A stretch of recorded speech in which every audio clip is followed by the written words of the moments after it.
Anastasia Kulichova, and I'm a PhD researcher at Ulster University.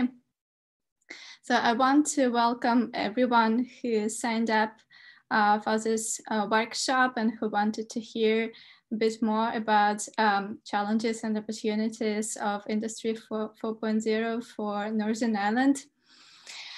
So this session will be recorded and all your microphones will be automatically muted. During this session, we will hear different opinions from our panel members. In the meantime, you're welcome to use question and answers function, and you can leave your questions in the chat window. So I will be moderating the whole session for today. And I'm looking forward to getting your questions and then passing them to the members of our chair. So this is basically how this event will be organized today. So I'm currently moving to the agenda itself. So we will have 1 hour for the workshop today. And there would be 4 key questions or 4 key issues which we would want to explore with our experts today. The first is just definitions and introductions into the concept Industry 4.0 itself and how it can be applied within the agricultural sector.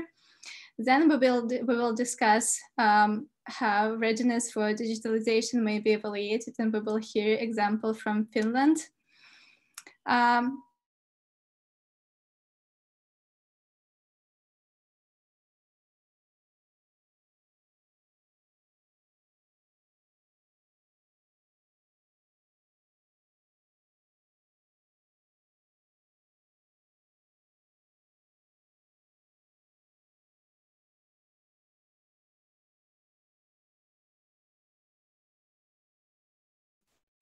As you can see on the slide. The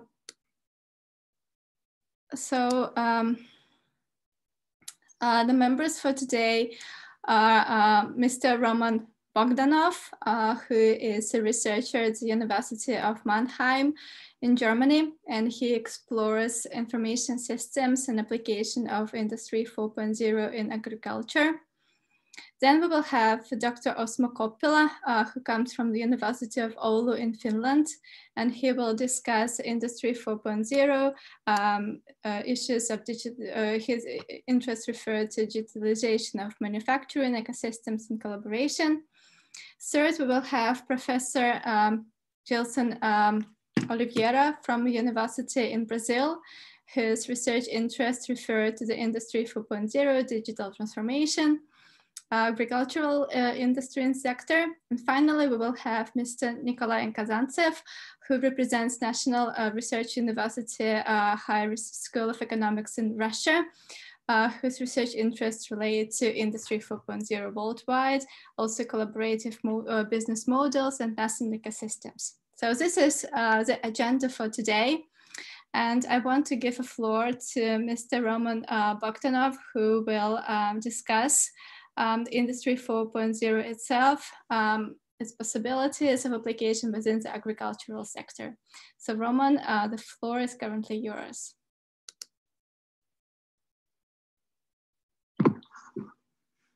Hello everyone, my name is Roman Bogdanov, and today I would like to talk about Industry 4.0 in agriculture, and I would like to present a number of ways in which agricultural small and medium enterprises can employ innovation, IT innovation, to solve their problems.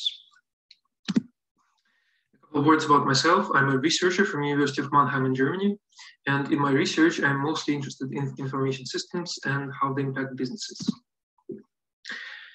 Modern day agriculture faces an array of various issues, and today I would like to focus on those that can be solved through Industry 4.0.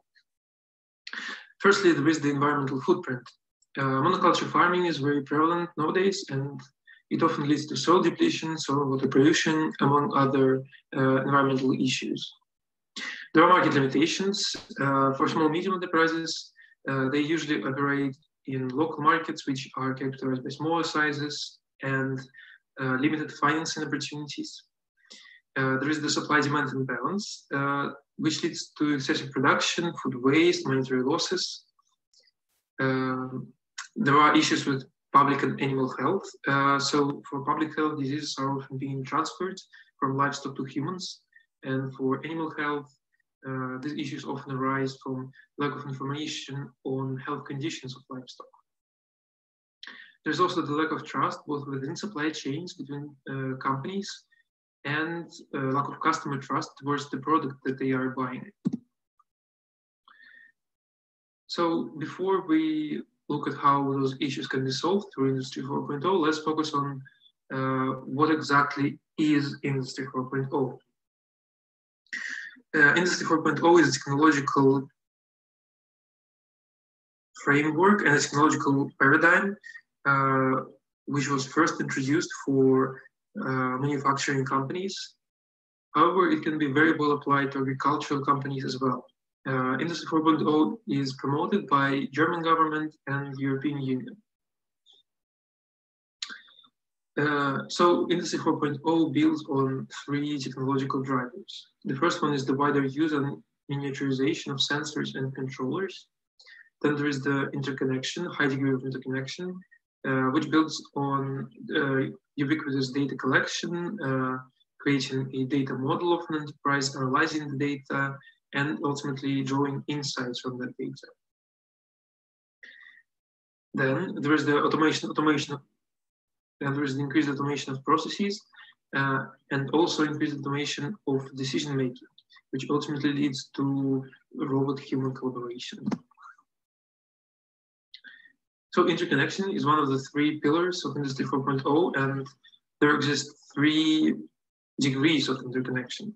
The first one is horizontal integration between members of value networks. So singular companies are connected, are linked through information systems, which allows them to freely exchange information and flexibly adapt to market changes. Then there is the end-to-end engineering across value chains of individual companies, individual members of value networks. So a product is being tracked all the way from design to production to sales, to distribution, and even after sales as well, after distribution as well. And data is being collected and analyzed along all of those steps. Finally, there is the vertical integration within organizations. So data flows seamlessly upwards and downwards across hierarchical levels of organization, and all processes become transparent for all members of the companies.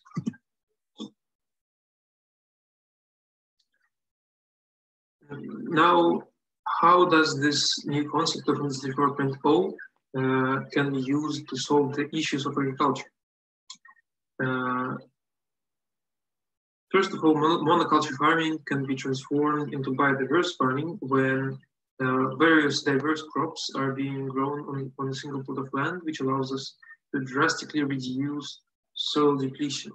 And this is being enabled by technologies like smart vision, autonomous farming, smart machines, and so on. Speaking of soil depletion and pollution as well, when Industry 4.0 is implemented, there is an abundance of sensors, and those sensors are everywhere. For an agricultural company, for a farm, that would mean sensors in the soil, sensors in the machines, even in animals. So animals will be implanted with sensors tracking their vitals. All of this allows us to better understand and control the environmental footprints that we produce. Then there are market limitations, and these can be solved through the social context in which Industry 4.0 exists.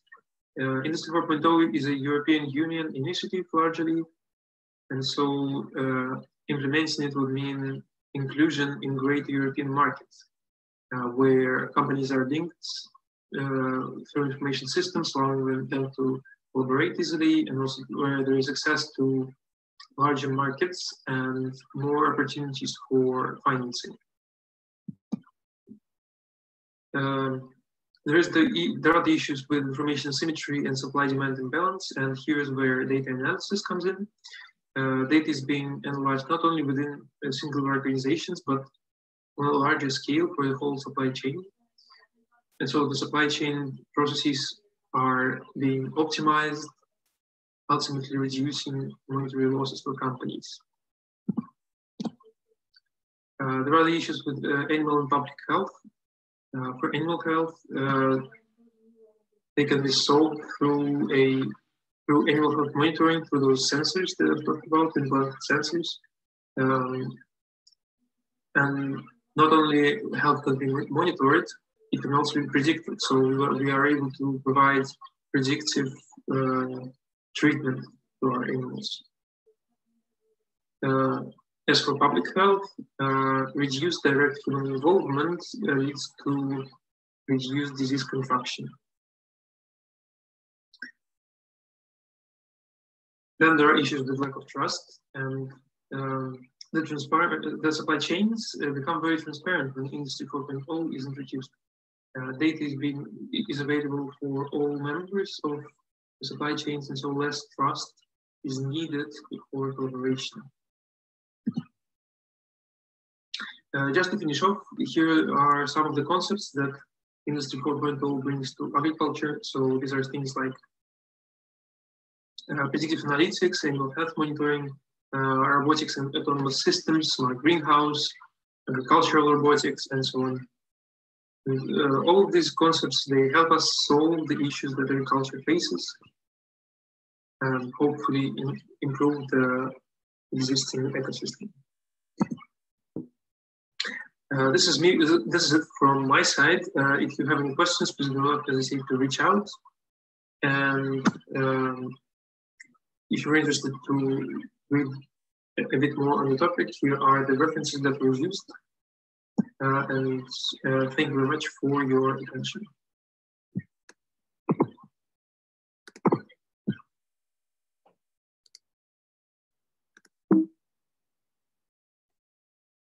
Okay, so I just want to thank Bogdan for his presentation today. Unfortunately, he was not able to join us for the question and answers session, but you'll have his contact details on the screen, so you're very welcome to reach him and try to get in touch with him as well. So still our presentation, our topic, our discussion going on. And I just want to give a floor to Osmo Koppila, who comes from the University of Oulu in Finland, who will discuss how potential for Industry 4.0 can be evaluated and how it can be implemented based on this case. So Osmo, the floor is currently yours. Good afternoon, ladies and gentlemen. My name is Osmo Koppila. I work as the Degree Program Director of Industrial Engineering and Management at the University of Oulu, Finland. Also as a visiting associate professor at the Luleå University of Technology in Sweden. And together with my colleagues, doctoral researcher Ikra Khan and associate professor Jukka Majava, we have provided you a small tour of the digital transformation of the manufacturing industry in Finland. And we have built the presentation as follows. We'll start with an overall view of Industry 4.0 and, well, I guess digitalization or the digital revolution of manufacturing, whatever you want to call it. And then we'll move on to this sort of a national level ecosystem project, where we look at Triple H's collaboration between research organizations, large manufacturing factories, and SMEs that provide digital solutions to said factories. And then we look at Industry 4.0 or digitalization needs of SMEs that are not solution providers, but actual manufacturers. And then we'll wrap up by looking at some of the current national trends in Finland. So here's a SWOT analysis of the overall current situation of Industry 4.0 in Finland. It's quite good. Finland ranks in top 3 in most Industry 4.0 readiness and implementation studies, at least top 5 or top 10 in all of them. And this results from certain factors. First, Finland has had a very strong ICT vertical, and in case of manufacturing, strong manufacturing vertical also, which has helped provide readiness for this. Being a Nordic welfare state, Finland has these terms and these things you can see in strengths. We have a high level of ICT infrastructure, for instance. We have a very well functioning educational system. And we have a tradition of triple helix and also research industry collaboration. It was estimated somewhere that around 70% of large Finnish companies collaborate with research institutions. So in terms of Industry 4.0 and digitalization, Finland has actually been doing really well. So the weaknesses are fewer than strengths as a result of that. Finland has an aging population which causes challenges to digital skills, for instance. Then we need to implement things like continuous learning to cope with that. There's a lot of large companies who are digitalization experts, but maybe this has not been disseminated everywhere yet. So it's sort of information centric with major actors. Also, regarding digital solutions, there's unused potential in data analytics and sort of platform or data economy that have not been realized yet, despite them being in the, say, political discourse or general discourse for quite a number of years now. There's lots of focus on niche markets because Finland is a small country and is quite expensive. We have high labor costs, high operating costs. So the production is export oriented and it has to be high value added in order to be competitive. And lots of these can be in niche markets, say building forestry machines, for instance. So there's more difficult to digitalize. You might need more specific or specialized solutions because of the niche market thing. And particularly for smaller companies, they might be hesitant to adopt IoT because of these high labor costs, high operating costs. So the investments are quite high usually. Then there's some opportunities. These sort of relate to the trends we look at briefly at the end of this presentation. Currently, society is in policy as is an innovation platform, so that can also help other fields than just the public sector in providing digital innovations and disruptions. Sustainability, circular moral transformation is strong in Finnish policy currently, so that's a future opportunity if that's the direction to go, it seems so. And then SMEs are not quite as well involved in research collaboration as large companies, so in finding mechanisms to improve that still exist and can be utilized to improve Finnish competitiveness and digitalization levels. And because Finland cannot compete on price, it needs to be this high value added. So if there's wrong choices or ending up on the wrong trajectory might be a big problem for national competitiveness.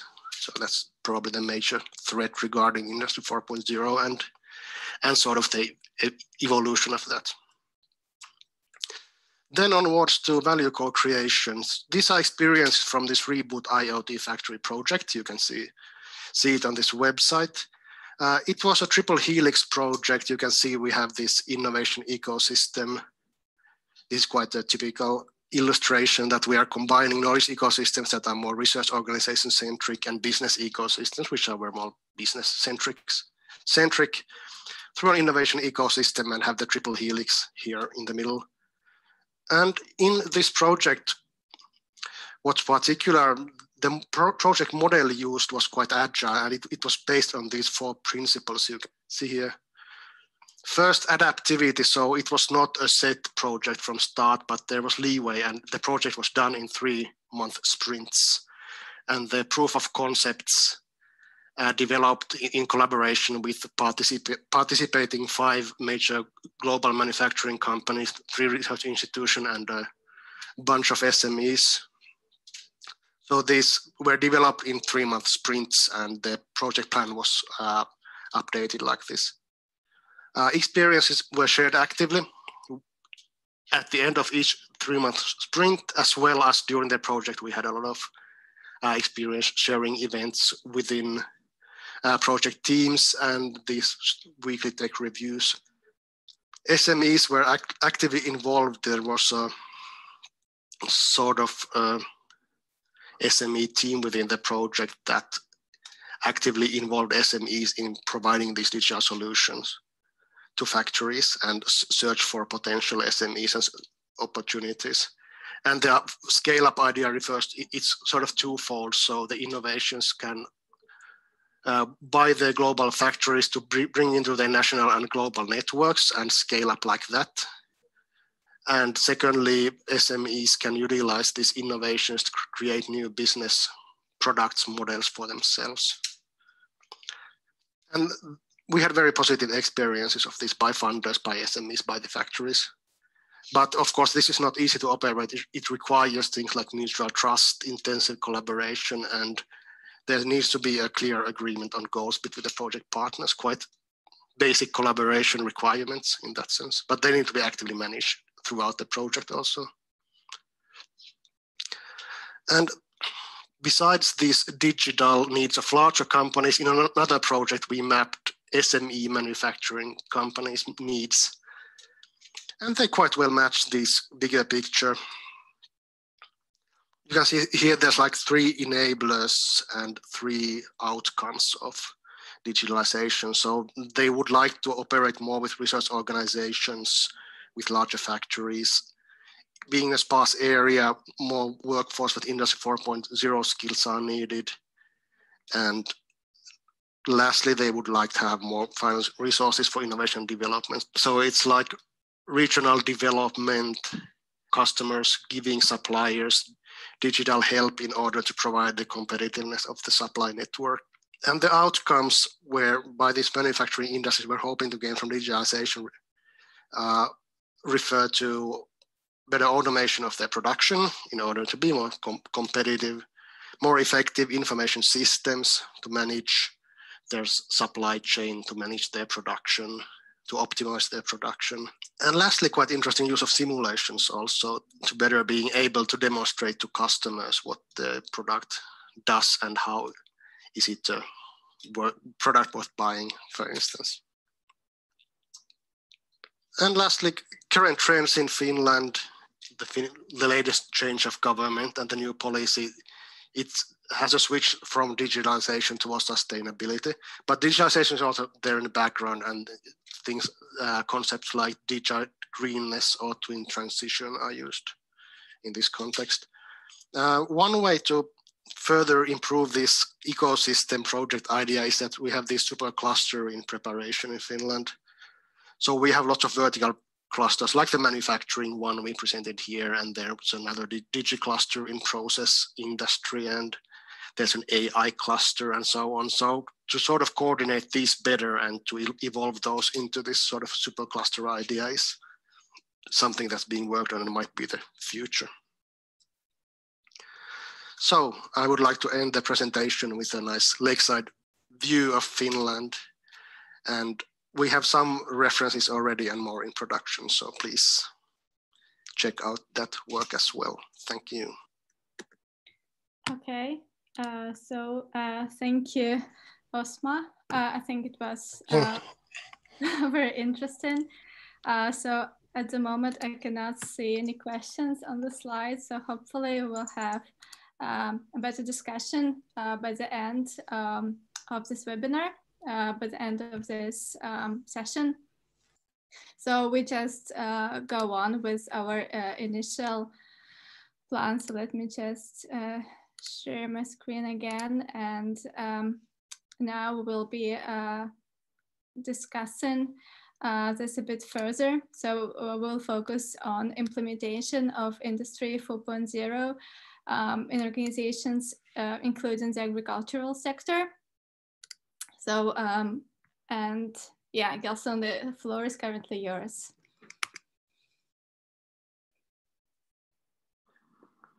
Good afternoon for everyone, especially for the members of this roundtable and for our chair, Anastasia. I'm Professor Gilson Adamksuka Oliveira. I work at Federal University of Technology in Paraná, Brazil. These are some facts about my university. I'm a full professor since 2016, and this is my background. So I was invited to talk about digital transformation. And so I'm presenting some of my research that is connected to this topic. So firstly, I will present to you something about the international collaboration. I am a member.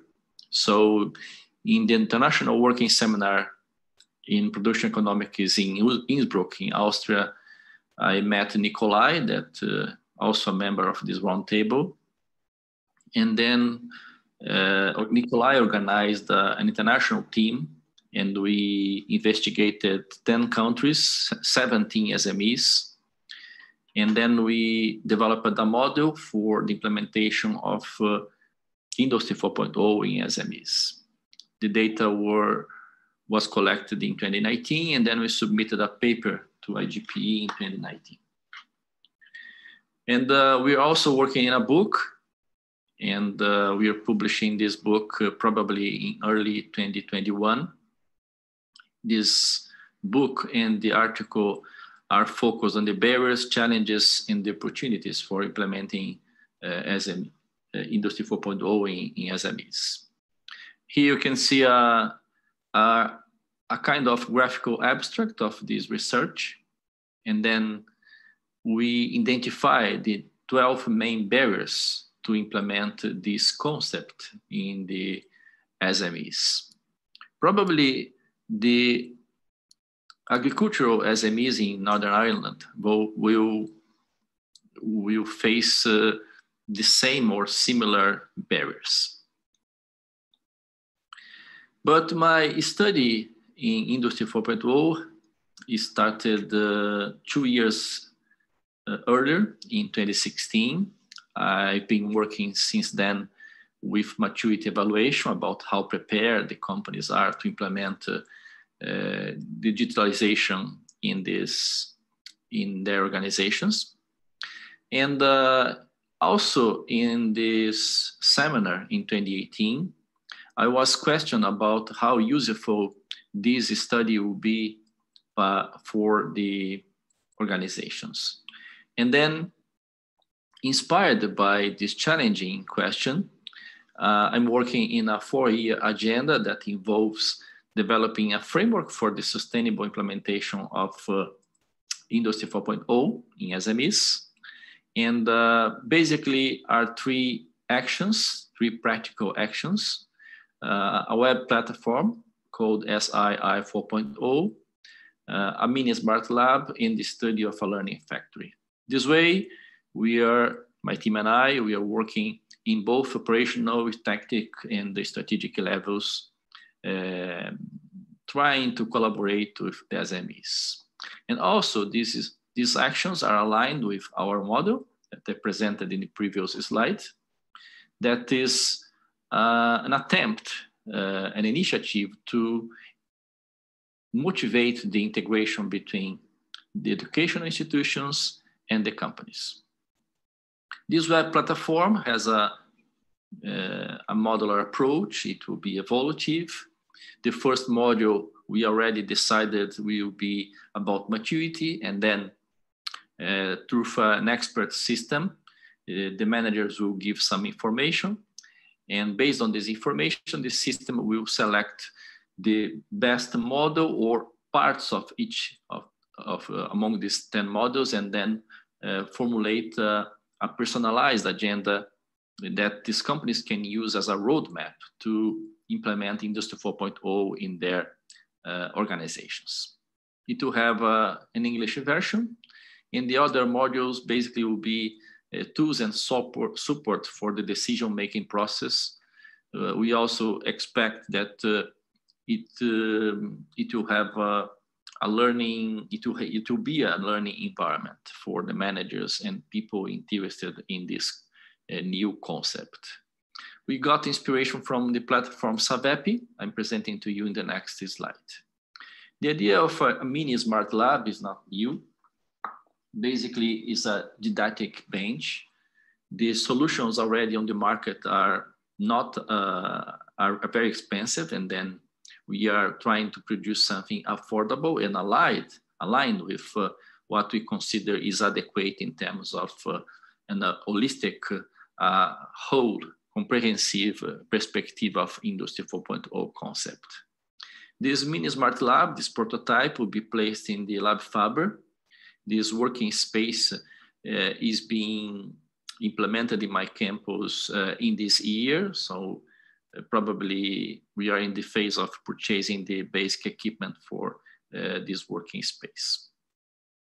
About the Learning Factory, it's just a study of the technical and economic viability.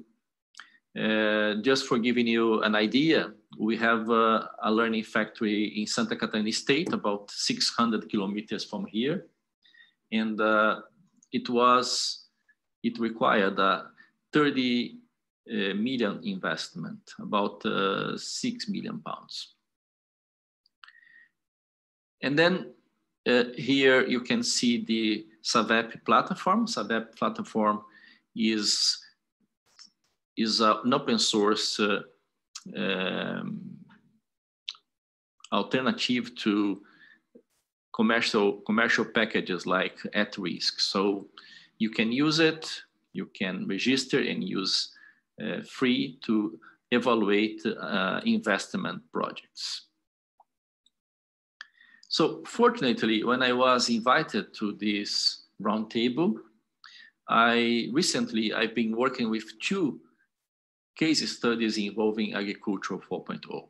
The first one, in collaboration with Pedro, my master's student, we are studying the technology adoption 4.0, the Industry 4.0 technologies for fish farming agribusiness. This is the literature mapping. We already identified the most discussed topics in aquaculture, and they are the management, the remote sensing, the sustainability, and water quality, and a special highlight to the Internet of Things, a topic we found out 57 papers related to aquaculture. This figure just enforces these findings. And then it is interesting that we can see in this trend graph that the interest in the technologies for the aquaculture has increased a lot over the last 4 years. So it is a survey. We are performing structural equation modeling and multivariate methods. We are getting the data from the ADAPAR, the Paraná Agricultural Defense Agency, from commercial and family fish farming. And we expect to get about 200, maybe 300 observations for this survey. Just for curiosity, the main species produced in my state is the tilapia, an exotic fish that adapted very well to the tropical and subtropical climate we have in Brazil. We are using the UTAUT model, a traditional model, to evaluate the acceptance of technology.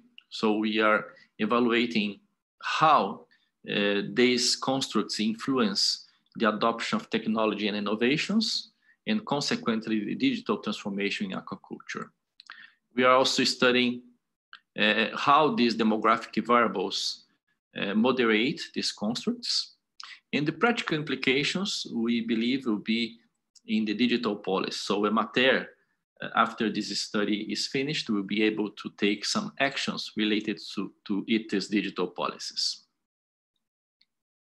The second case study is in the cultivation of vegetables with no tillage system. We are using the same model. This is a working collaboration with Diogo Belair, also a master student. And we are getting the data from the EPAGRE, the Agricultural Research and Rural Extension Company of Santa Catarina State. Is also placed in South Brazil, just below Paraná.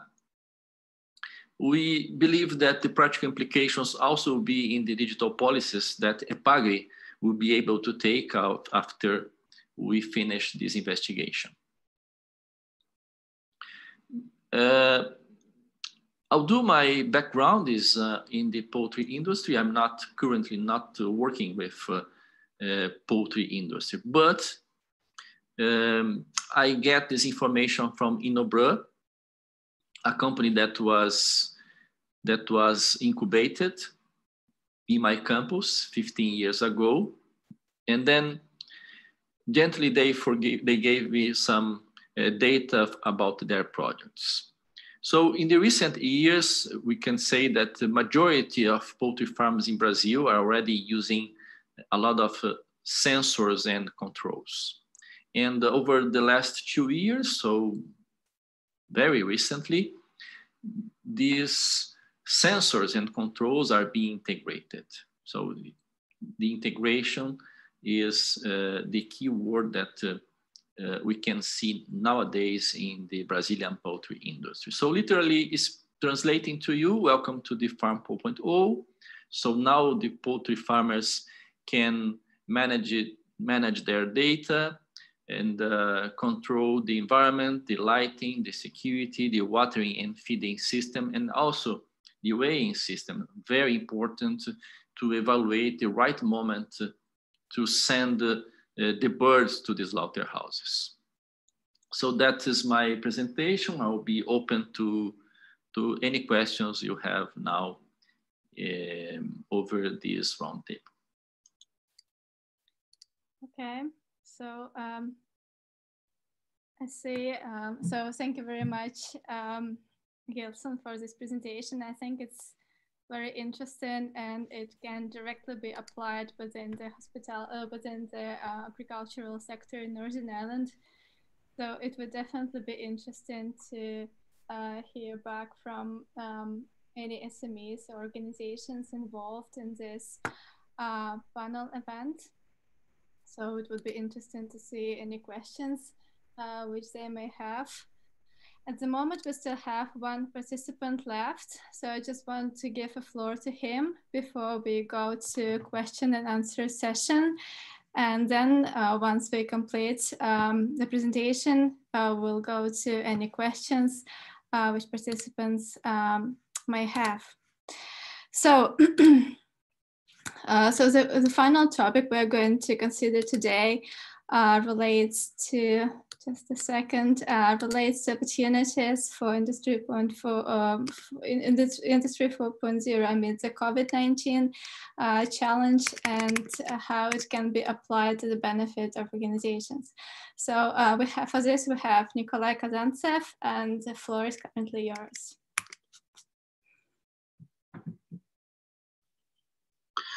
Thank you very much, Anastasia, for giving me the floor. My name is Nikolai Kazantsev. I represent HEC University and University of Manchester, where this research has been partially done. First of all, my best greetings to the industrial members of this roundtable. It's a big honor for me to participate in the Festival of Science of Northern Ireland. Thank you all for coming. And of course, my greetings to Roman, Osmo, and Gilson, with whom we are participating in this roundtable. So the topic of my talk today is about investigation of nascent ecosystems driven by Industry 4.0. So the topic is different to what was presented before because the topic is more about collaboration between SMEs and how this collaboration can be beneficial for every SME. So the SMEs, namely, are the focus of this presentation and probably the whole event itself. They are key participants in modern supply chains. Their participation is hard to undermine. So 99% of enterprises in the European Union are SMEs. So it means they have not more than 250 employees and the maximum annual turnover up to 50 million euros. But at the same time, small and medium-sized companies, they have the typical characteristics that impede industrial transformation that also happening at the same time. And in particular, SMEs have lower financial resources in contrast to large-scale companies, big brands, wholesalers, original equipment manufacturers. They have lower degree of automation, lower data competencies, lower degree of standardization, high dependence on collaborative networks. So these are all features that needs to be taken into consideration whilst proceeding with industrial transformation of SMEs. So Industry 4.0 is being understood as the fourth industrial revolution. It's a bit controversial in some industries, but still majority of the modern thinkers suppose that the interconnectivity, robotization, virtualization, modularity will bring productivity at the new level. It means that the impact of these effects will be similar to impact of steam in the first industrial revolution, electricity in the second, and microelectronics in the third. If we will check the existing industries that have already applied some of the Industry 4.0 features, we will see that actually productivity is not the main benefit that companies get. So the majority of visible changes are related to employee work ergonomics, means safety for employees. So when the mostly dangerous jobs and activities are being undertaken by smaller robots. Digital continuity of supply chains means transparency of supply chain activities. So when partners know exactly what is done on the other shop floor, and improved resource utilization, that is also a consequence of better information sharing across supply chain levels. So where the topics of SMEs and Industry 4.0 intersect, this is a topic of nascent supply chains and ecosystems, because these are topics that depend on collaboration between SMEs massively. So firms and ecosystems depend on one another to collectively provide components and create value for consumers. So companies cooperate for value creation even with competitors. It also is called competition in some literature. At the same time, they compete for value capture. They could use different channels to sell production, or they can monetize their efforts different way. So in order to prosper in the ecosystem business model, companies need to increase the number of their potential partners and not to miss a single business opportunity when they can provide some value together. So the famous and the most visible ecosystems, you may name Amazon, Facebook, and others. You will see how they developed using the chart on the left. So so it's very important not to stop development of the collaborative formation between participants, right? It could be market transactions, it could be collaborative development of some product, it could be something else, and to evolve the model, increase the value for every participant. I would like to use an example of the recent EU-funded project on decentralized agile coordination across supply chains that was accomplished by the University of Manchester, Airbus Group, Hansa Aerospace, and another partners. The main goal was to exactly increase the collaboration formation between SMEs, the participants of Airbus supply chains. Lots of them have more than 50, 60 years history. And these companies are very important for Airbus because they provide majority of innovations for the aircraft and majority of features in the aircraft that the customers directly touch, for instance, aircraft seats and all the furniture around them. So all of those companies, they need partners in order to fit to large-scale tenders, especially regarding capacity of production, fluctuations of demand. And at the same time, some of them are highly specialized, so they need also composite partners to produce complex modern product. So the nascent supply chains and ecosystems in manufacturing, they look the following way. So 10, 15 years ago, there were direct contacts between Airbus and 2,000 suppliers. So actually it meant that although SMEs were really important and they provided majority of innovations to the aircrafts, Airbus suffered a lot from the increased collaboration costs. So Airbus mainly coordinated partnerships, and that increased the cost for the whole aircraft. What we see today, that Airbus focuses on has a strategic focus on 200 risk-sharing partners. These are larger companies who coordinate supplies or reduce coordination burden from Airbus. At the same time, these companies, as you can imagine, they can act not independently. So there are cases of protectionism. So they do not really take into consideration the interests of smaller SMEs. So in the future, what that is envisioned, SMEs are more independent. They're able to create collaborations on demand to fit to tenders, and they can work without coordination from either Airbus or risk-sharing partner. So the main part of added value transferred from risk-sharing partners to SMEs, and Airbus is mainly orchestrating the ecosystem regarding, for instance, legal framework. So the popular collaboration model, the popular business model that is being used for such ecosystems engages with collaboration as well. So instant virtual enterprises, it's a short-term collaboration, namely demand-driven collaboration that has following stages. So when there is a considerably large community of members, then any single SME can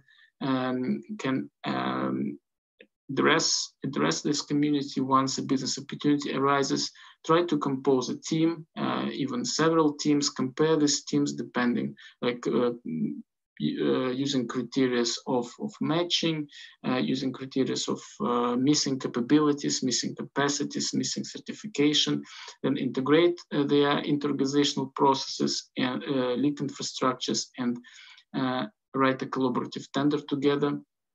So these are all stages that are being, there's a classical stages that appeared even before Industry 4.0, but what Industry 4.0 brought, it has brought the increase in speed. So nowadays to go from one step to another, it requires much less time that was needed 10, 15 years ago. And so if we'll just take a look at one of the cases that happened recently in March 2020, there is a famous case with healthcare ventilators. There was a shortage of healthcare ventilators in the UK caused by COVID-19 crisis. So the global supply chains were not accessible because of the shortage of production, ripple effects, and other negative consequences of COVID, such as closed borders, failed supplies, and so on and so forth.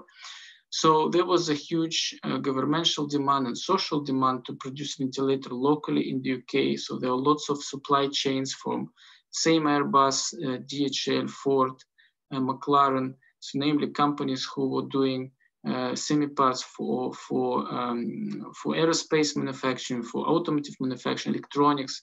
But at the same time, the components are similar to the ones used in the in the ventilator. So there was a project that has finished in 12 weeks, and due to largely due to the excellence in coordination of supply of interorganizational supply chain, and of course due to impact of Industry 4.0 technologies in making design digitally, testing digitally, making the layout of the plant digitally, it has enabled the drastic reduction of the expected production.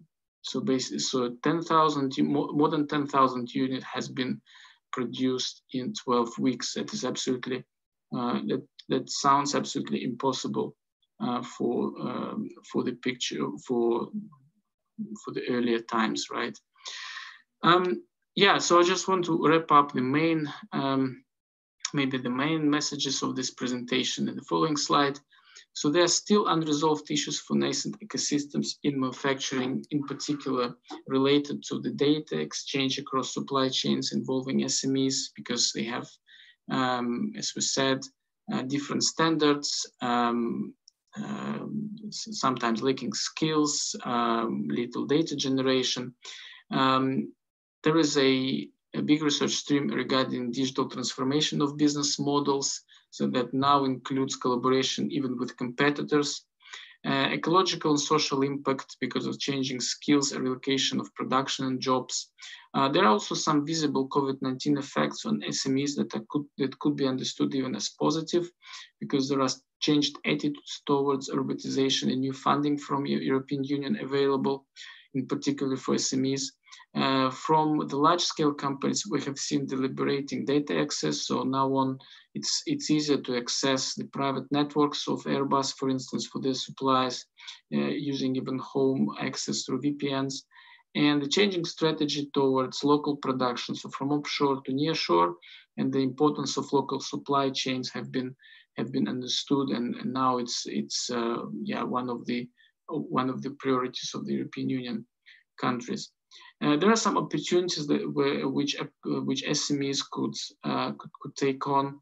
For instance, being open for the technology transfer that already happens, and some of the larger companies are open to share the expertise regarding Industry 4.0. It also relates to skill and know-how transfer. New business models, such an ecosystem, collaborative business models to increase market share, and also access and participation in cloud or platform-based storages of supply profiles that could actually give them new contacts, new partners, and potential business opportunities. Thank you very much for your attention. I would be glad to get your questions, and feel free to contact me after the presentation. Thank you very much. Okay, so thank you, Nikolai. I think, so let me just say we have a couple of attendees here. So if you have any questions here, we are welcome to pose those questions in the chat. General questions for experts would be, how do you think, like from your expert opinion, how your expertise in how to implement or how to manage opportunities for Industry 4.0, how those insights from your previous research could be applied within the context of Northern Ireland? What kind of barriers or opportunities would you potentially identify? I think this is a common question to all panel members. So if you would have some ideas or feedback, please, it would be very useful to have your feedback.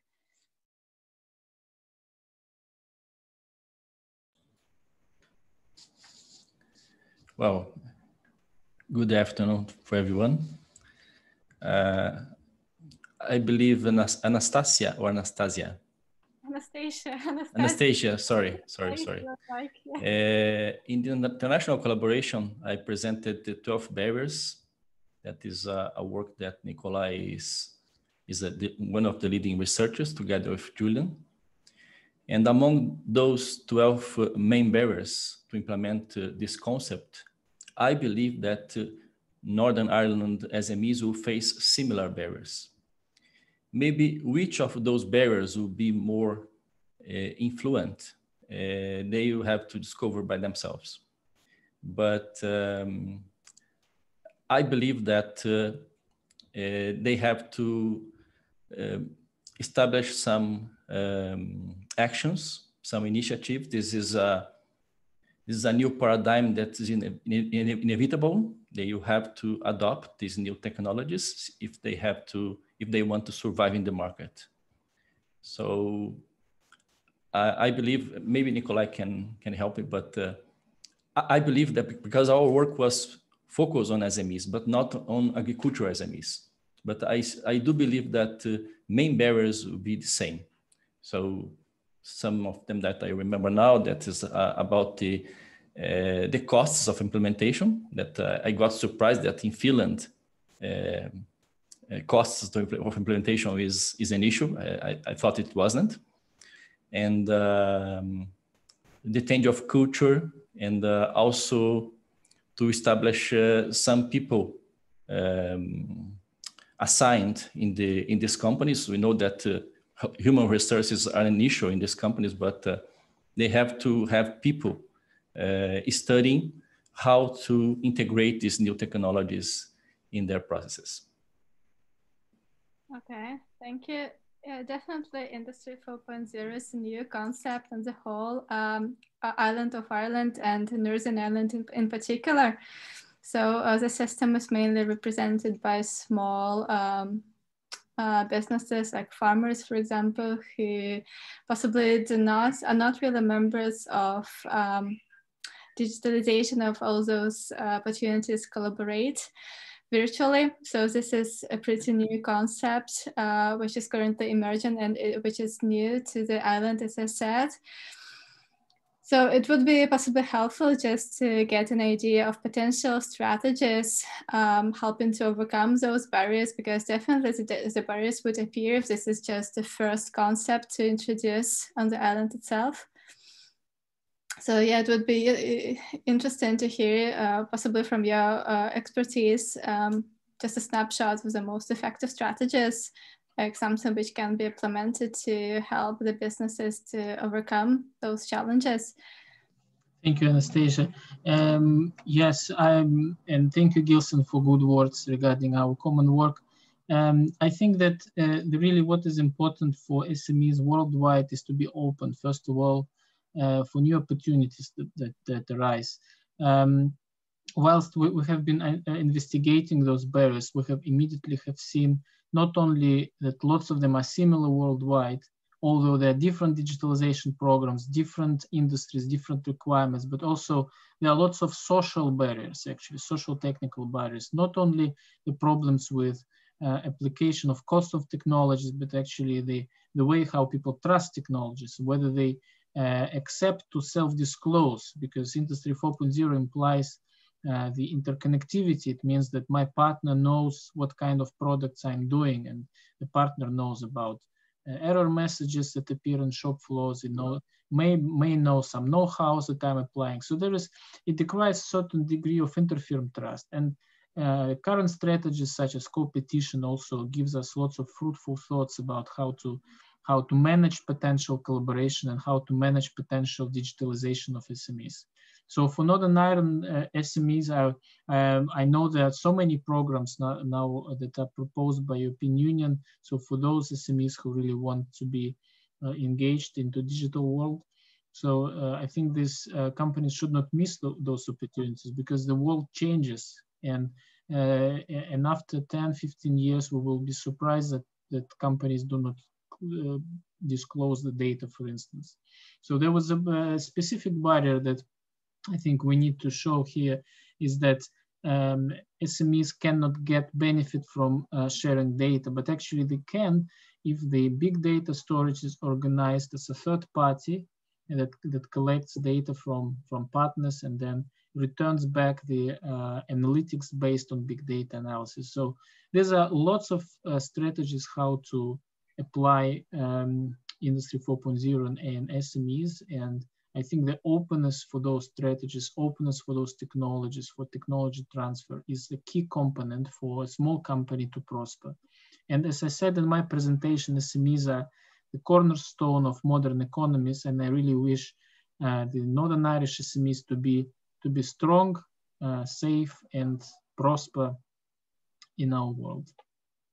Okay, Nikolai, but how is it possible to build a trust, specifically among traditional companies or small, medium-sized enterprises? If possibly they have their own practices of how to do business, just how to help them overcome those issues, how to help them to trust, to share the data, to engage in collaborative opportunities. So how do you think it would be possible? I think the lack of trust that we see currently is caused mainly by fears that there will be competitors who will steal the intellectual knowledge, that there will be some potential drawback for the business model because of that. But in fact, I think what will bring trust, the experience curve and the learning effect. Basically, companies who are open to new experiences and who try different ways of collaborations, different ways of applying technologies, they will see the best practice immediately. And when they will see that with those technologies, they can fit to more tenders, for instance, by supplying any kinds of goods. It could be not only manufacturing production, it could be agricultural production, because the large sellers, wholesalers, such as Walmart and others, they also require nowadays the digital passport of products in many cases. So they will most likely in 10, 15 years, there will be a requirement to record all the production path, how the product was produced, how it was tested or analyzed, right, in order to guarantee the quality for the end consumer. So all of those requirements also need to be supported by the appropriate data generation, data analytics tools inside of the companies, in particular SMEs. So I think that the companies will develop the interfirm trust and the trust to new technologies by small steps, by trying some pilot products and taking into consideration the best practices. And this is how the industry will be improved. Yeah, I think this also refers to what you were talking about, nascent ecosystems, those opportunities which can emerge for organizations to cooperate, to collaborate together. And we heard an example from the UK. I'm just curious if there are also practices like this exist in Brazil or Finland, if there are any new collaborations emerged, possibly during the time of COVID or earlier. I don't know, just to maybe go back to the agricultural theme for how can digital solutions be involved there. There was one project that my colleague was involved in. It wasn't in my presentation, but as a very hands-on example, this colleague of mine found out his neighbor, who's a potato farmer, he would be very happy to get more digital solutions to sort of regulate and monitor the irrigation levels of this his potato farm, basically. And they put together a Business Finland co-innovation project about this, and they developed how could Internet of Things be applied in this context of potato farming. And they found out that, okay, moisture sensors are too expensive, but then they set up a pilot solution that used measurement levels of water in drainage wells in order to give more information to the farmer to manage his potato production. And then the university held a proof of concept innovation competition about it, and one SME won the competition, and they provided a pilot solution to this farmer, and hopefully they can also upscale it further and create some more business out of that. So that's one mechanism and example how to create both value for the sort of consuming SMEs and also for solution providing SMEs. Okay, yeah. How about Brazil? Have you had any examples of emergence of nascent ecosystems or new opportunities, possibly in the times of COVID? I think this is quite relevant to many countries and organizations worldwide. Well, you asked about collaboration and... Yeah. So what Nikolai was talking about, nascent ecosystems, like how those collaborations emerged in the time of contingency, for example, when there is a lack of supply of air ventilators, and then organizations started to collaborate together to address this challenge. Yeah. So it was like rapid formation. What comes to my mind here is about, because Brazil is the second country most affected by COVID. And in my region, we had a group of people, experts in 3D printing, that organized themselves to produce face shields for our hospitals, our clinics. It was an spontaneous initiative. For instance, I was a member of this group, but for private question, I wasn't able to produce with them these face shields. And still about collaboration, I got curious because Nikolai mentions about collaboration, and I'm not sure if collaboration he's talking about is within a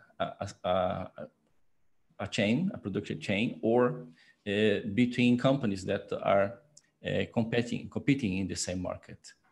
And that is something that I think it's hard to manage, how to collaborate and how to be competitive in the market as well.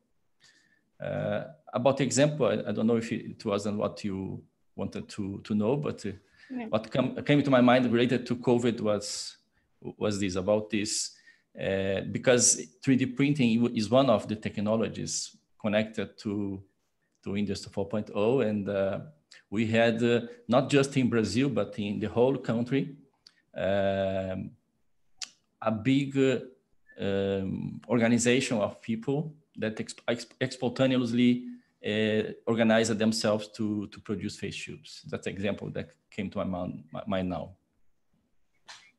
Okay, thank you very much. Thank you very much for your answers. So I still don't have any questions in the chat, but I think we covered quite many topics. And as far as I know, this video will be uploaded later on YouTube. So all potential potential attendees will be able to view this video, and also you provided your contact details on your presentations. So all people will be encouraged to contact you, and also many thanks for attendees today who were able to join us and listen, and definitely many thanks for members of the panel who agreed to participate in this and also take part in the discussion. So I want to close this session by saying thank you to all members of the today, and also thank you, Maria, for organizing this and making this possible. And also, many thanks for Society of Economic and Social Sciences Research Council for sponsoring this opportunity and making this possible. So have a good day and keep safe in these times of contingency. Thank you very much for participating in this. Thank you, Anastasia. Yes, thank you, Anastasia. Thank you. Have a good day for you all. Yes. Have a good day. Goodbye.